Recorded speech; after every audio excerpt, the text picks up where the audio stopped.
Será que as redes de supermercados do Brasil estão espertamente tentando passar a culpa da alta dos preços dos alimentos para os exportadores e para o produtor brasileiro? Uma matéria publicada no caderno Economia da UOL, empresa de conteúdo de internet do Grupo Folha, desta terça-feira, dia 8 de setembro, com o título "Supermercados brigam por preços e devem comprar apenas o necessário em São Paulo", parece tentar passar ao leitor inocente que essas redes de supermercados são os mocinhos dessa história, ao afirmar que estão travando uma queda de braço de mais de 15 dias com seus fornecedores. Segundo a SBVC, Sociedade Brasileira de Varejo e Consumo, citada na matéria, os supermercados têm represado suas compras e vendido seus estoques para tentar negociar preços menores. A APAS, Associação Paulista de Supermercados, também citada na reportagem, disse que orienta os associados a comprarem apenas o necessário. Na prática, a matéria tenta, na visão de Júlio Brissac, diretor aqui da Rural Business e responsável pelo conteúdo desse vídeo, tirar o peso do custo final dos alimentos das costas dos supermercados, o que parece um pouco demais. E pior, pode passar o peso do que está acontecendo para dois outros agentes do mercado, o produtor e a indústria. É preciso entender que o aumento nos preços dos alimentos no Brasil se repete por anos e anos de falta de uma política agrícola competente nos antigos governos. Veja o que diz Júlio Brissac. É claro que com o dólar favorável, parte das indústrias opta por exportar em volume maior.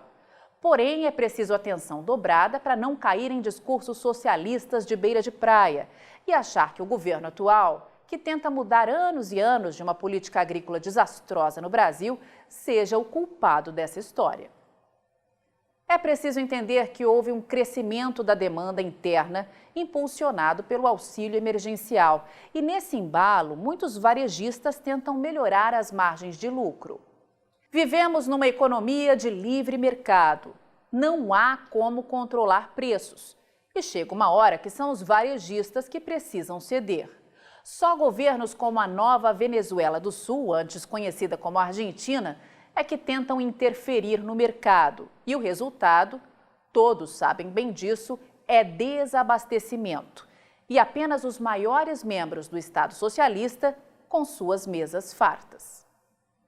Até mesmo a China tem problemas de inflação na atualidade, depois das recentes perdas da enchente em áreas de produção de grãos e pecuária. E ao contrário da Venezuela do Sul, o governo comunista chinês está pedindo ao povo para combater o desperdício de alimentos.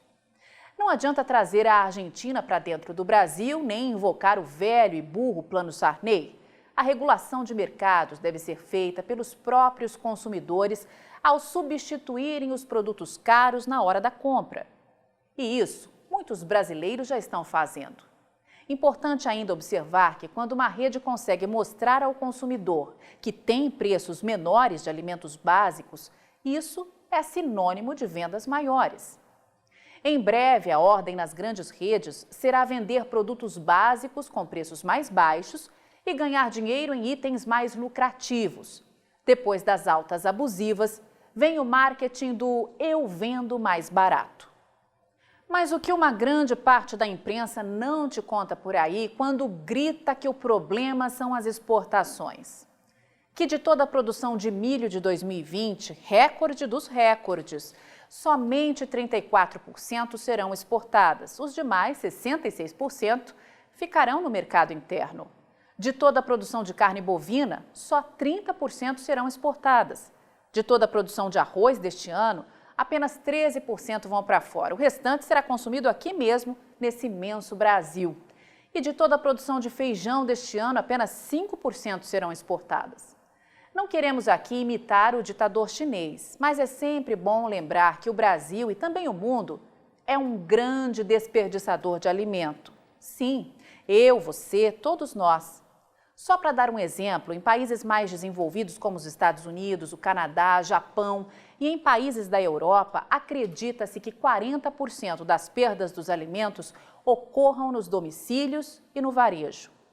A nova lei número 14.016, aquela que passou a facilitar a doação de alimentos no Brasil, sancionada pelo presidente Jair Bolsonaro em 23 de junho de 2020, tenta e vai contribuir para a redução do desperdício de alimentos no Brasil.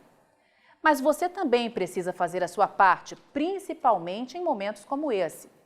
Saiba que somente o produtor de alimentos do Brasil está agindo. Só nos primeiros 30 dias, o novo Plano Safra quebrou todas as expectativas. É produtor apostando em aumento de produção. Dados da Secretaria de Política Agrícola, órgão vinculado ao Ministério da Agricultura e Pecuária do Brasil, revelou que somente em agosto foram contratados 24 bilhões e meio de reais, ou seja, 50% a mais que o mesmo período do ano passado, com evolução em todas as modalidades de financiamento. Tudo, quando se fala em investimento no campo por parte do produtor, aumentou de tamanho. O Moderagro, que trata de financiamento para projetos de modernização e expansão da produtividade nos setores agropecuários, aumentou nada mais nada menos que 535% em relação ao governo anterior. O Moderinfra, que financia o desenvolvimento da agropecuária irrigada, cresceu 413%. É o produtor aumentando a capacidade de produção de alimentos no Brasil. E resta a você fazer a sua parte como consumidor. Se educar e educar seus filhos a não desperdiçar alimentos. É um ótimo começo. Avante agronegócio do Brasil, só com informação profissional de mercado é que vamos sobreviver. E aí, vai ficar sem ter acesso às informações diárias para o mercado de grãos e proteína animal da Rural Business? Acesse agora mesmo ruralbusiness.com.br. Pacotes de informação a partir de R$ 9,90 por mês. Rural Business, o amanhã do agronegócio, hoje.